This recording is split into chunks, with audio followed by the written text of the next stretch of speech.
a miracle.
Okay. Hello, everybody. Oh, it is wonderful to see such a great turnout. I'm not the least bit surprised. Um, and I apologize for this wait and thank you very, very much. We've been working out the filming of this. It will be filmed and it will show on Albany's channel, which is it's the station I find it on is 33. It's KALB, and it will also be available on the internet through the library's link, which I also include in the announcements. So you can find that and many previous readings there. Okay, first of all, as always, I want to thank Friends of the Albany Library.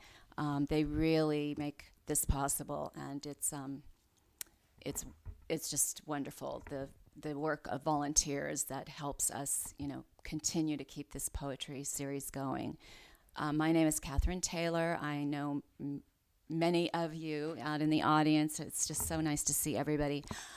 Both Adam David Miller and Al Young have read here in the past. It's been a few years since we've welcomed either one of them, and it's really a thrill to have the two of them together. It's very, very special.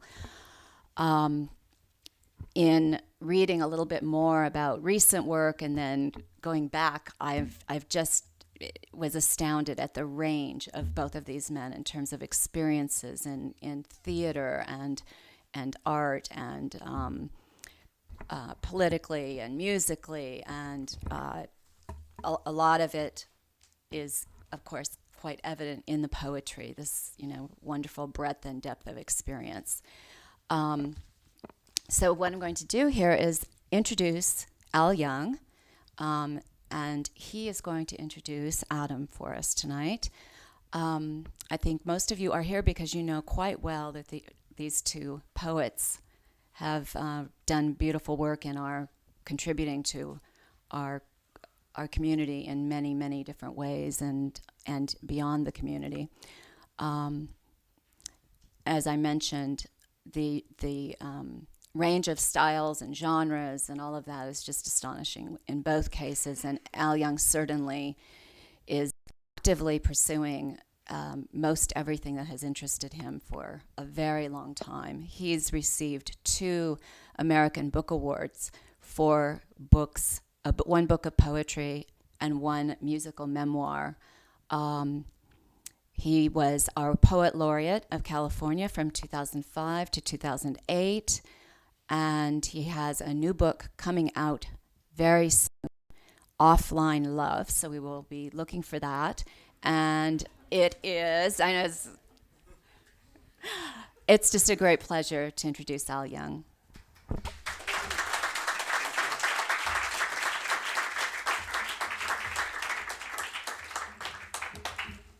Thank you. What was that? It's such a pleasure to be here. It's a pleasure to be here with you. I always remind people that this is not a monologue. I teach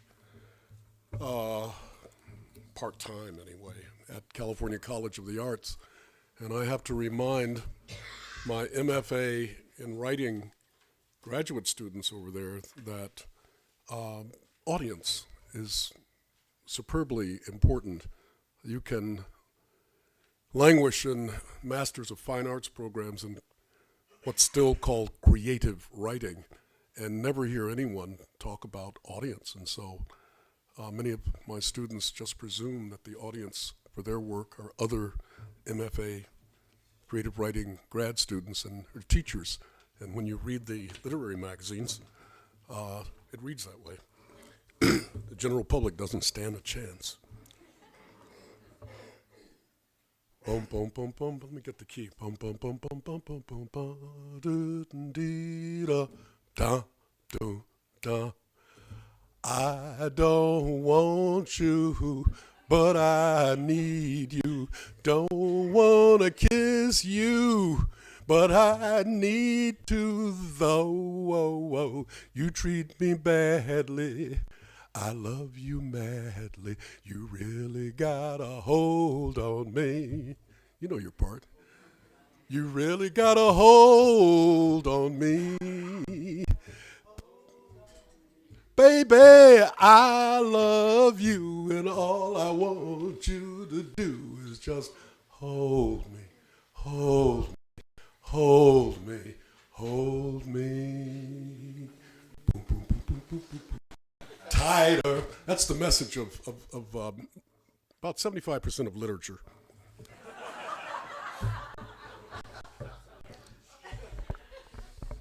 Up. The moves. Let's make no bones about it, whatever this means or ever meant to you. Darling, you know your way through what I'm about to say. Doo-wop still steals the moment.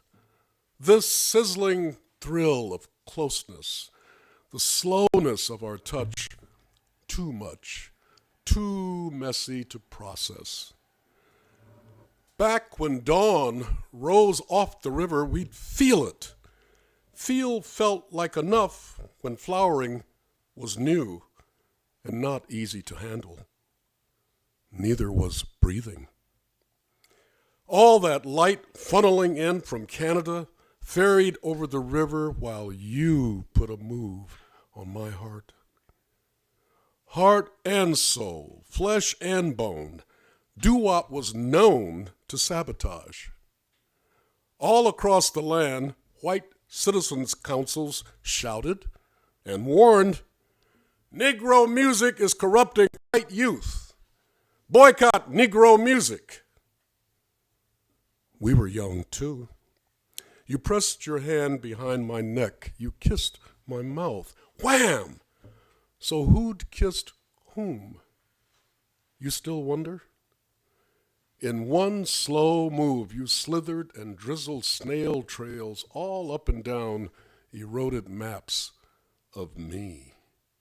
doo-wop. Stone slow of step, sticks to you, lasts.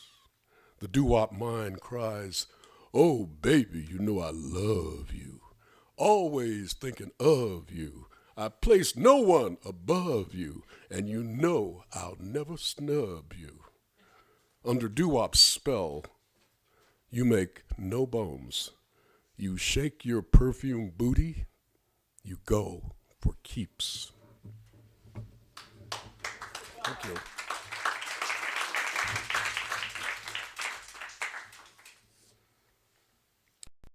In 2005, I think it was 2005, might have been 2006, Laura Bush. Well, let's do it another way. Let's approach this from another. Let's do this from another angle. Dana Gioia, whom I've known since he was a graduate student at Stanford, in the early 1970s when I started teaching there, and when everyone was wearing bell bottoms and dashikis and ankhs and all of that kind of stuff, Dana Gioia, who is a Republican, was wearing jackets and ties and letting everybody know that he was going to take the Wallace Stevens route. That he didn't want to teach in a college, and that's what he did. He worked for General Foods and worked his way up to becoming vice president of the Birdseye division. Then retired at 50 and returned to poetry. And we're good friends, even though we don't see eye to eye on a lot of political matters. But he called me up when he was going off to Washington, D.C. to take on the role of directing the National Endowment for the Arts Literature Program.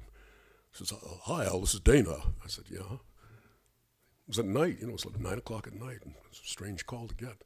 He says, here in D.C., I want to give the President and First Lady a chance to have hands-on experience with writers. And to this extent, I'm arranging a series of dinners. And I said, so what's up? He says, well, something tells me that you're not particularly eager to meet George Bush and his wife. I said, your instincts are correct, Dana. He says, that's why I'm testing the waters first.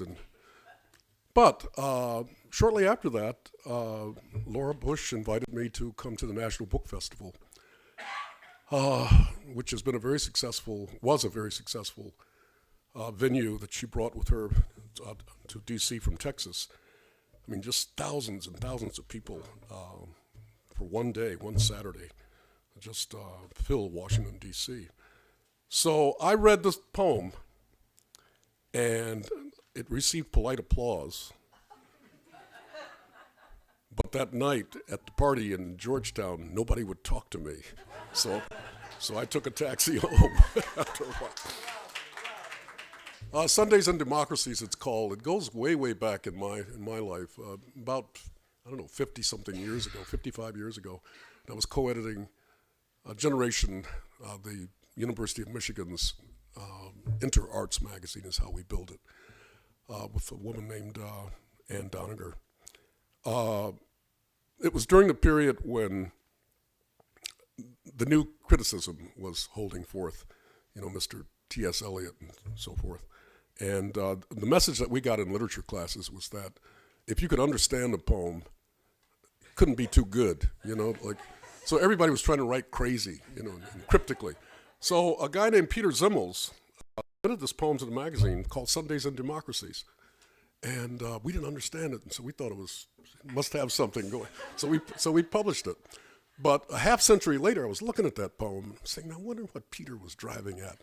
But that Peter later became a Buddhist monk in Cambodia, and then he left that and became a songwriter for the Grateful Dead. In fact, when you read Grateful Dead biographies, he's the one that they call Monk, the monk.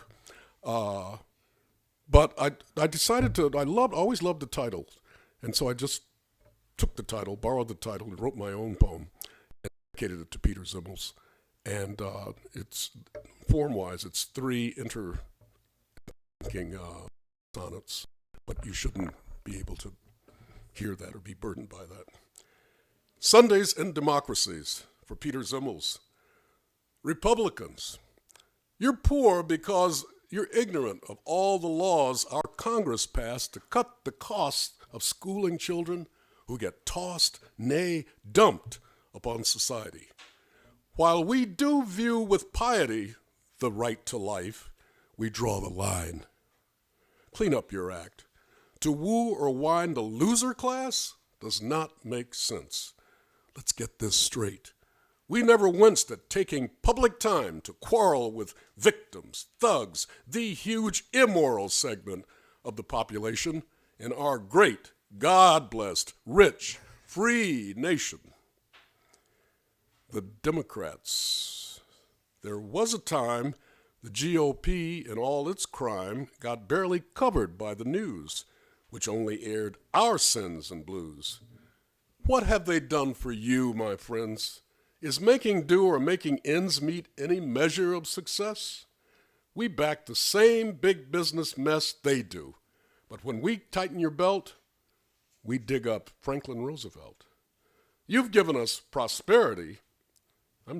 We've given you prosperity without their stark severity. The only thing we have to fear? Republicans. Now, is that clear? A citizen, more parties please, more Sundays in democracies. Each party dances, each side sings, one big bird with two right wings. They'll boogie with you in the streets, then drag you down to dark defeats. Democracy? Look at our heroes. CEOs billions, labor's zeros. Pure DNA, unspliced and spliced. If you think oil is overpriced, consider what we're going to pay for giving frequencies away. The broadcast ban. I say, let's vote. Let's kick some butt. Let's rock some boat. That was the poem.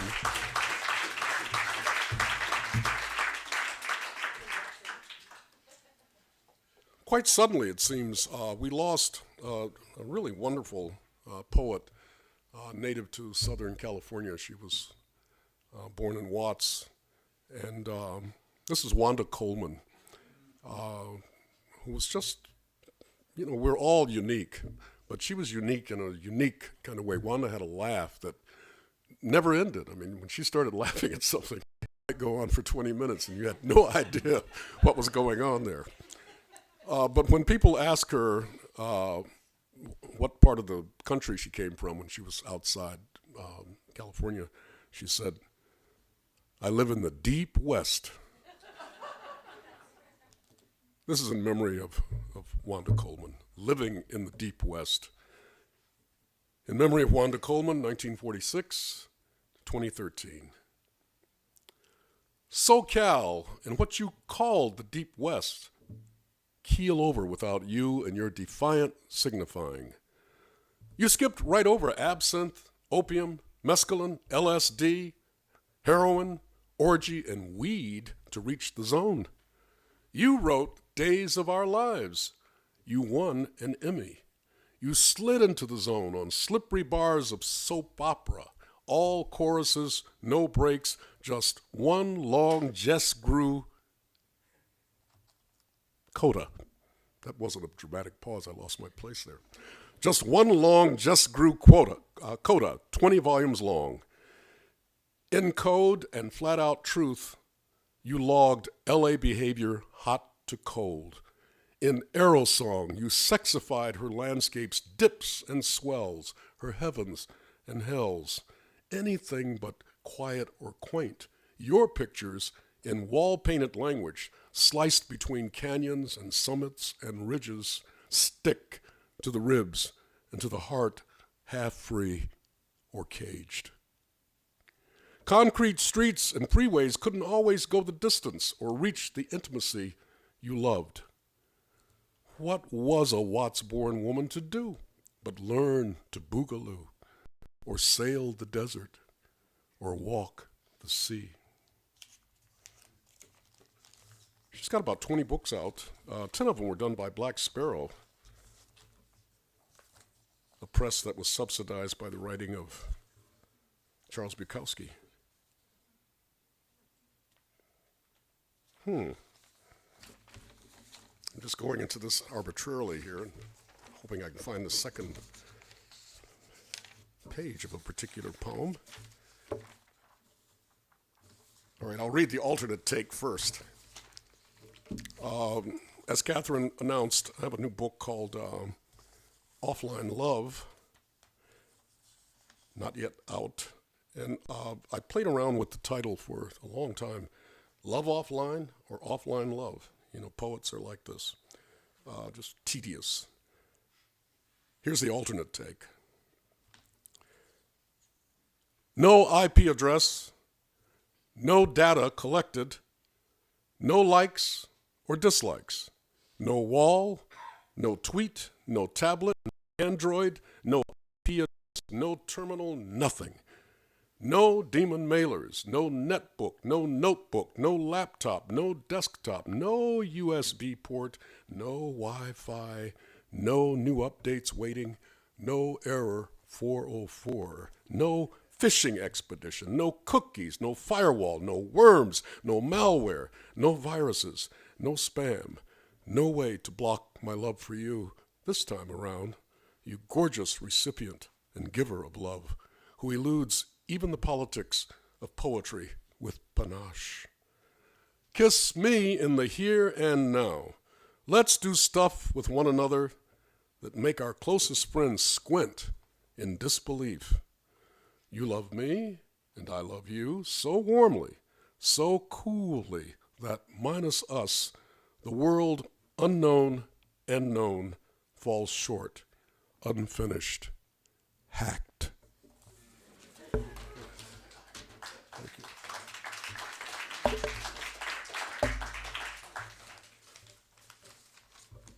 Come on, luck be with me.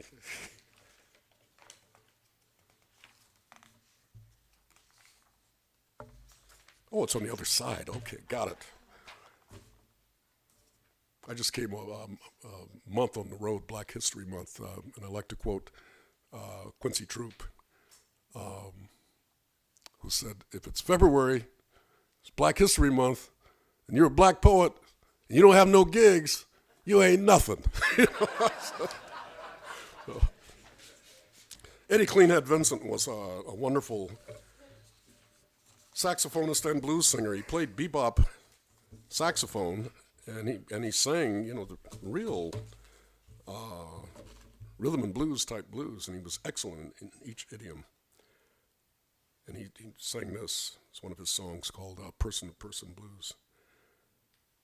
Don't send me no message. I can't hug no telephone. I need you person to person. Bring your big fine foxy cell phone home. Offline love. You say digital. I say fingers, toes. You say keystrokes. I sing slyly, different strokes for different folks. Bob Dylan to Thelonious Monk. I play folk music up the street. Monk to Dylan. We all play folk music, son. Hey, not so fast. Don't play me. Why text me? Why phone me only when you know it's safe I won't pick up? You'll get my outgoing voicemail greeting. Enough for one as shy and slick as you. Don't say anything you can wink. Don't wink anything you can grin. Don't grin anything you can roll your eyes real mean to mean. You rush up into places you can't take. Can't take you nowhere. You don't clutch your smartphone, iPad, time-charred Kindle. Fire. Smoked remnants of the soul in flight. One earthquake. That's all it takes to topple touchy-feely cell towers poised like ghosts beyond crude payphone carcasses, yanked and trucked while yet still supple in a pinch. You didn't know apps from Apple or Adam's Offox. You came to me all hips and bee-stung lips. Your eyes weren't mirror screens, they gobbled light. The only mouse you knew was cat and mouse. In daytime, you would program Meals on Wheels to feed the poor and elderly. In real time, night or day, you fed the love surrounding us. Offline love works just like this. You merge, you melt, you run around, you pity yourself as you spin in space at 1,000 aching mph. You rush right in. The run-up lasts forever. And I've got a poem in my back pocket that I'll end with. It's in my back pocket because I wanted to read it and I didn't have a copy of it, so I rushed home from San Francisco this evening and printed it out very quickly. And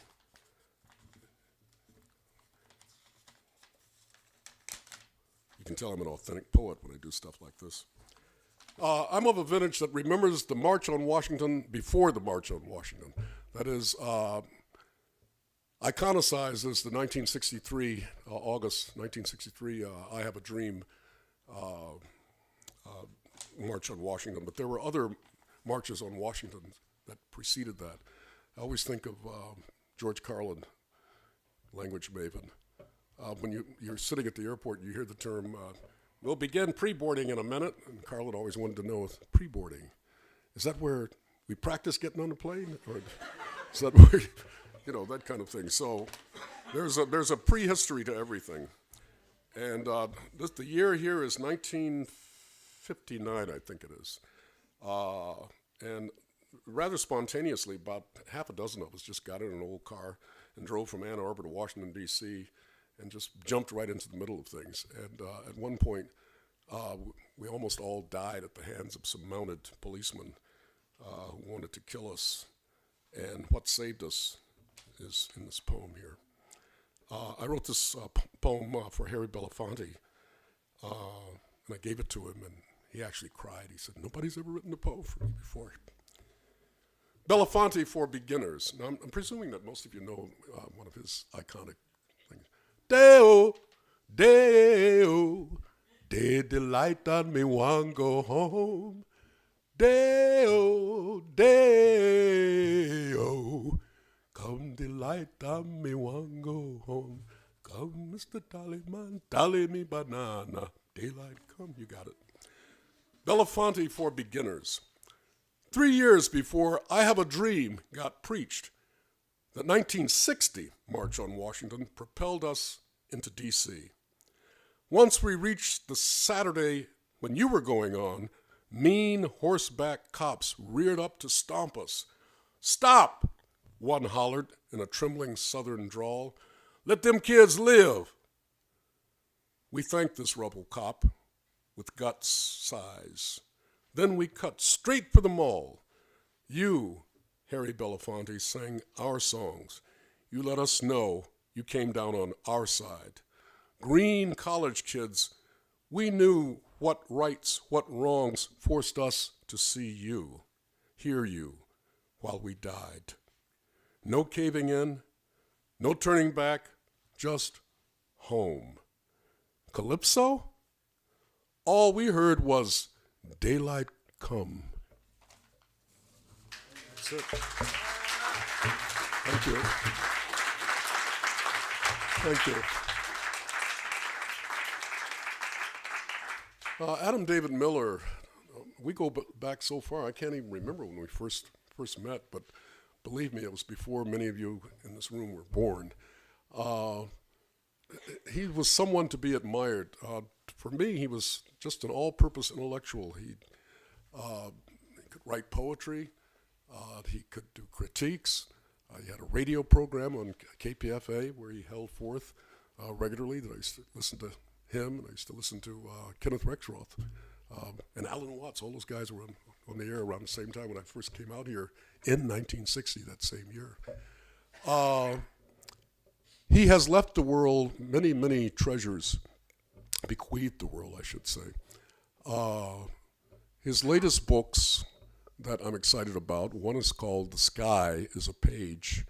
And every time I find myself looking up at the sky now, that line comes in. I'm looking at this page, and that's what poets do. They're always subversive because they give you some language that by which you can rejuvenate your seeing or your feeling or your living or your loving. Ticket to Exile is his autobiography, volume 1 of his autobiography, which reads like a Chester Himes thriller. I don't know if you know the African-American writer Chester Himes, but you should. He had these two detectives named Coffin Ed Jones and Gravedigger, and they're Harlem detectives who will stop at nothing to solve a crime, even sometimes when one of their family members has committed the crime. But his story is about having to leave his native North Carolina, and it is just a beautiful piece of prose storytelling published by Heyday Books, and I recommend it passionately. He has helped an awful lot of writers, younger and older. Sometimes as an anthologist, he published around 1970, I believe it was, a volume called Dices or Black Bones, in which he introduced the poetry of such people as Victor Hernandez Cruz, David Henderson, Ishmael Reed, Cañas. Al Young was in there somewhere. And he maintains a publishing company that he has directed for about 25 years, is what his wife Elise tells me. Eshu House. And you should look them up sometimes, ESHU. And you'll see what I mean about how it's really exotic at a time when we think we've got the goods on everything exotic. He's always looking for something that's fresh and something that's new and something that's socially viable as well. In his own quiet way, he has been one of the most inspiring and radical of literary voices for the last several decades, and we're very fortunate to have him here. It was James Baldwin who said that the purpose of all art is to lay bare the questions which have been hidden by the answers. I think the purpose of African American writers is to destroy America. That is the America that is hypocritical and that is unjust, to make a better America, the America that America professes to be. And certainly Adam David Miller, in his way, has contributed to this destruction. So, it is a great honor to introduce Adam David Miller.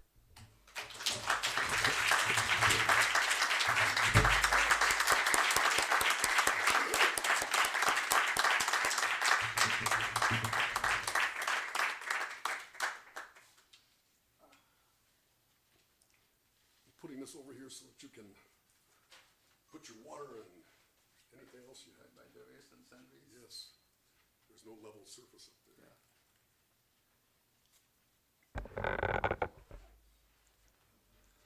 No, I was listening to Al talking, talking away and saying stuff.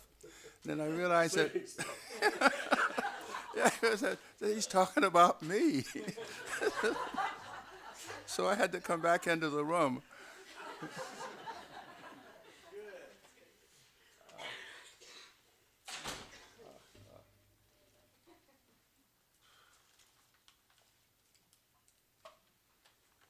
No, Al and I go a long way back. I was fortunate to meet him when he first came here.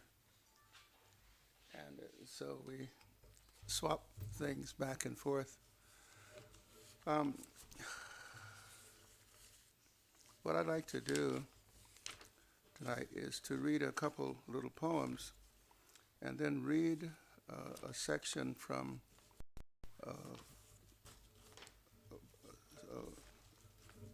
longer piece that I've been writing called Fall Rising.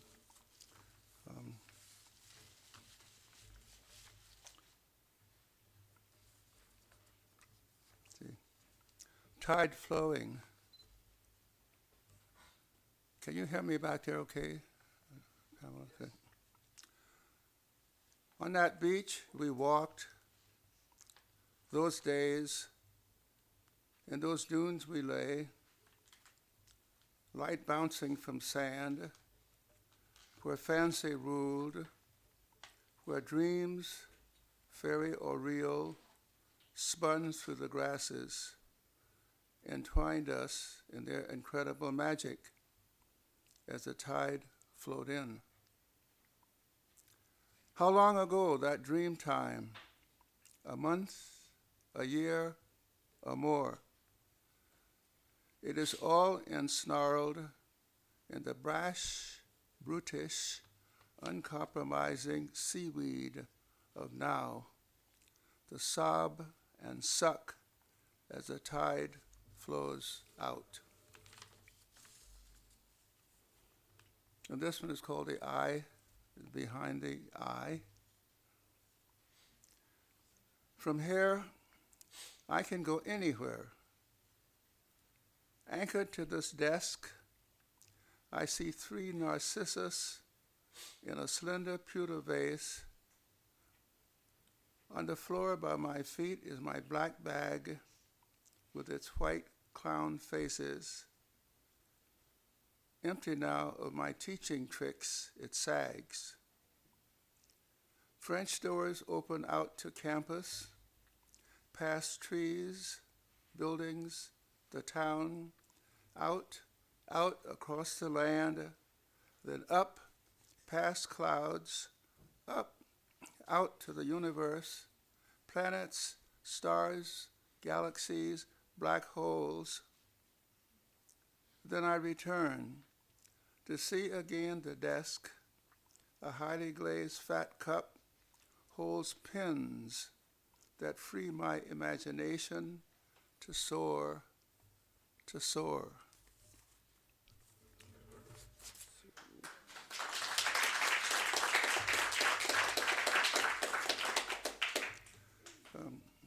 This office call is taken from a longer piece called Fall Rising. It's a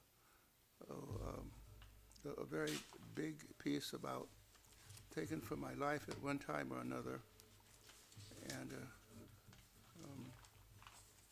it will be coming out, I imagine, one of these days. It's on a publisher's desk. But this is called a little bit from Office Call. But why were you talking to that girl? Why was I talking to that girl? Or any girl, for that matter? What was it to him? First of all, how did he know? Why would anyone care enough to tell him? Which girl, sir? Which girl? That one you were talking to in the library? It hit me. You mean that girl I was talking with in the library stacks, whose name I didn't get? That upset an awful lot of people.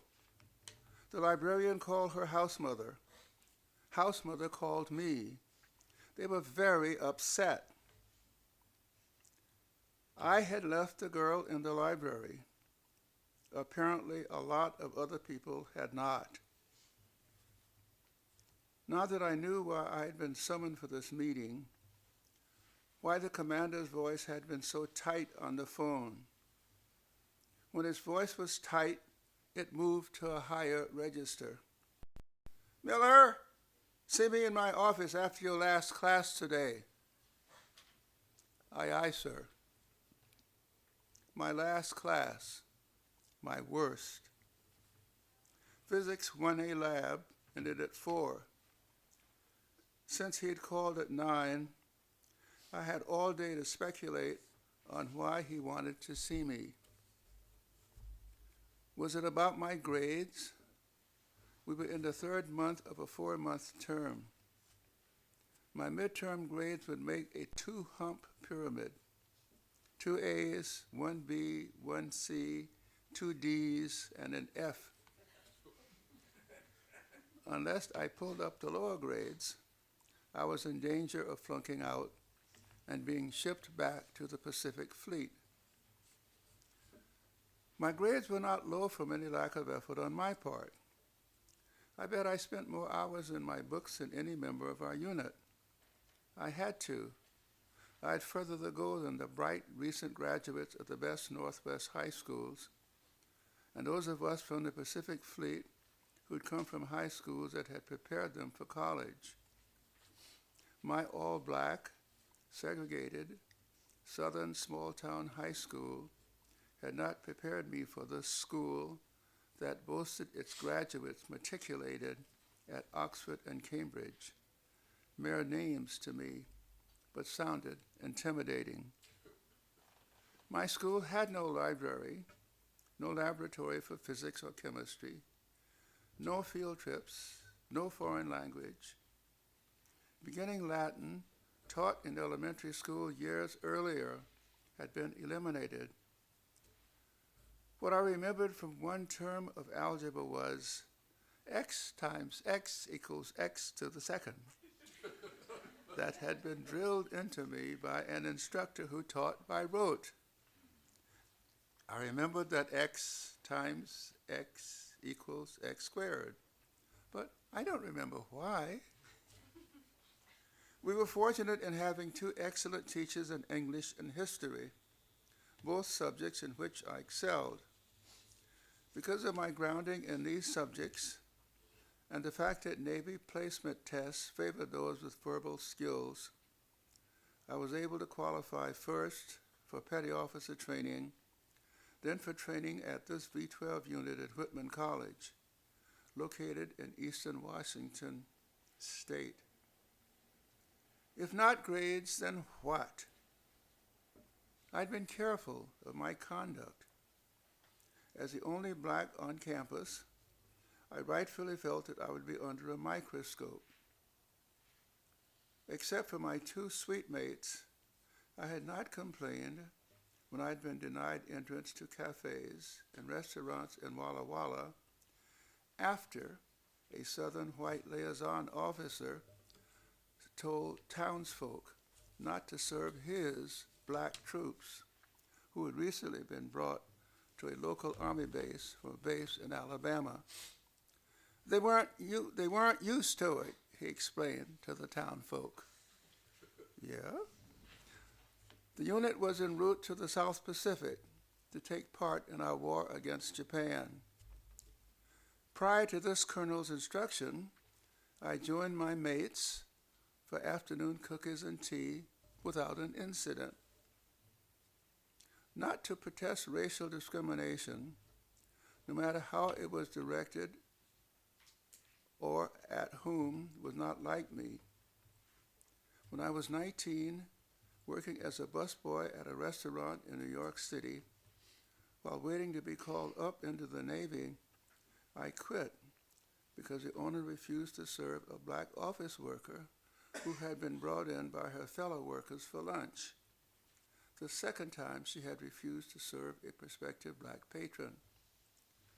Fresh up from the segregated South, I had let her slide after the first offense. After the next time, I quit. And I'd gone with a mate to see the section base commander in San Diego, when Southern white sailors had insisted on segregated eating in the mess hall. Why my timidity here? I was in a situation over which I felt I had absolutely no control. I could and did quit the restaurant.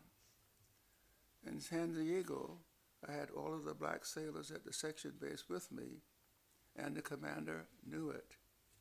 Not so here. At Whitman, I was fighting for my academic life with no guarantee that I would be able to learn enough in time to save it. Some things were becoming less obscure.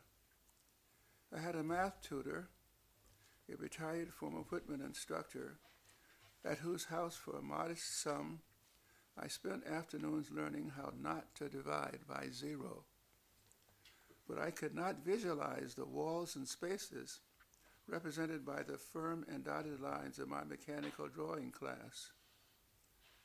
And my chemistry laboratory partner was the son of an Idaho potato farmer. He balked at helping me with experiments and went about campus bragging about my ignorance. I was being denied a normal social life for reasons which had nothing, yet everything to do with me, but which I could control only by disappearing, a thought that never entered my mind. There was no way I was going to let them send me back to the Pacific Fleet. My black mates at the San Diego section base were betting for and against me. With a mixture of pride and envy, they wanted me to succeed, but were certain the chance was against my doing so. Bring your black butt back here with no gold bars, and yours is mine. That from my buddies from the section base who had tried to teach me algebra.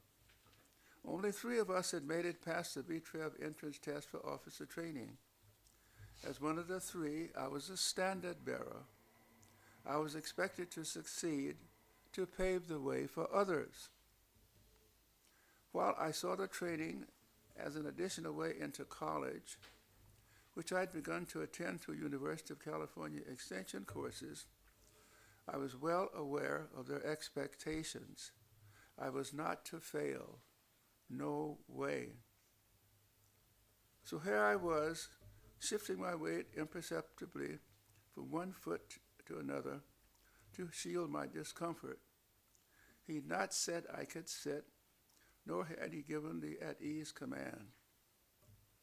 Trying to make sense out of what to me was nonsense. I had been exiled from my hometown for writing a white girl a 7-word note, a 7-word note. I would like to know you better. For what my white townspeople regarded as a gross violation of the racial code, hence a threat to the social order, the sheriff and police chief charged me with attempted rape. I stood there as now, as they stated the charge. That was March 1942 in Orangeburg, South Carolina. This was April 1944 in Walla Walla, Washington. But the charge was identical: personal contact with a white girl, and the structure of power making this charge was as absolute as the one in Orangeburg, and I was equally as powerless to refute it. At 4 o'clock, it was too early to turn on lights, but the sun had moved west, casting parts of the office into shadow. During my dressing down, Commander Park's face grew strong or weak as the light shifted. I was listening with part of my mind, but snapped to full attention when he started to tell the story of this Mexican boy at the school where I was principal before I got my commission. I was principal of a school in New Mexico. This Mexican boy thought he could date white girls. He had to go. He paused to let this soak in. I have a girlfriend at home, sir. I have no intention of dating white girls, hair, or any girls. Well, I don't want any more reports of you talking to them. Understand? Yes, sir. The light and shadow were distorting his face. Dismissed. Aye, aye, sir.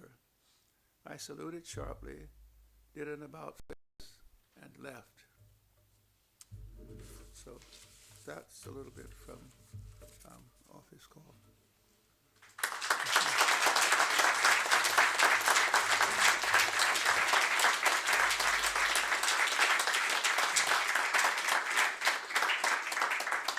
So let the open roll.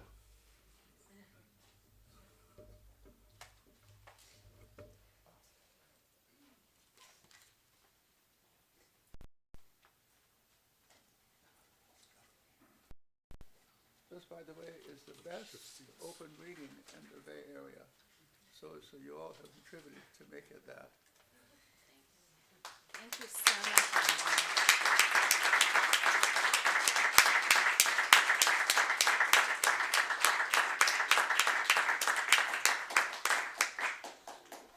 Thank you so very much. Thank you, both of you. And I'm very glad that this will be taped and available to the larger community. This is just, your writing is a treasure, and I thank you so much. It's just an honor to have you here at Albany Library tonight. And I think what we'll do is we'll take a 5-minute break, just enough for people to, take care of business. And I think, we have brownies at the back, and books should be on display or will be. And then we'll start the open mic. All right, thank you.